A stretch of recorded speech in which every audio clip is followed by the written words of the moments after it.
السلام رحمۃ اللہ وبرکاتہ۔ یہ محترم پیارے بھائی نے دوسرا سوال جو کیا تھا کہ کہہ رہے ہیں کہ جی چاچے وغیرہ ہمارے جو ہیں وہ قادیانی ہیں۔ جی جو قادیانی ہیں وہ مرتد ہیں، اسلام کے ساتھ ان کا کوئی تعلق نہیں ہے، وہ اسلام سے پھر چکے ہیں، یعنی اپنا دین انہوں نے بدلا ہوا ہے۔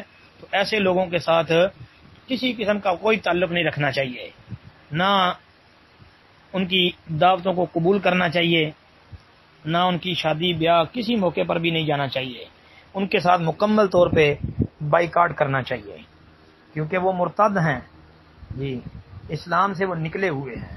تو ایسے لوگوں کے ساتھ کسی قسم کا کوئی تعلق نہیں رکھنا چاہیے۔ یہی ایک تو ختم نبوت پر ایمان اور یقین کی بڑی دلیل ہے، اور دوسرا محمد کریم صلی اللہ علیہ وآلہ وسلم کے ساتھ محبت الفت، اس کا معیار بھی یہی ہے کہ جو محمد علیہ الصلوۃ والسلام کی شریعت کا منکر ہے، جو شریعت کو چھوڑ کے تو مرتد ہو چکا ہو، ان کے ساتھ بائیکاٹ کریں گے تو تب پتہ چلے گا کہ ہم واقعی محمد علیہ الصلوۃ والسلام کے ساتھ محبت کرنے والے ہیں، ہمیں صحیح معنوں میں ان کے ساتھ محبت ہے، چاہے وہ اپنے رشتہ دار ہی کیوں نہ ہو، جی ان کے ساتھ تعلق نہیں رکھنا جب وہ قادیانی ہو چکے ہیں۔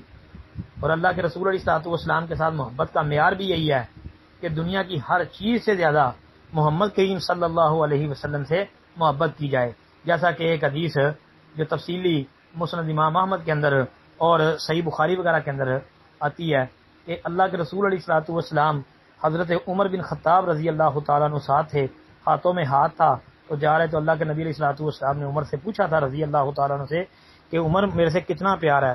کہا اللہ کے نبی علیہ الصلوۃ والسلام ہر چیز سے زیادہ، یعنی سمجھو کہ دنیا کے اندر جو کچھ ہے سب سے زیادہ آپ سے محبت ہے۔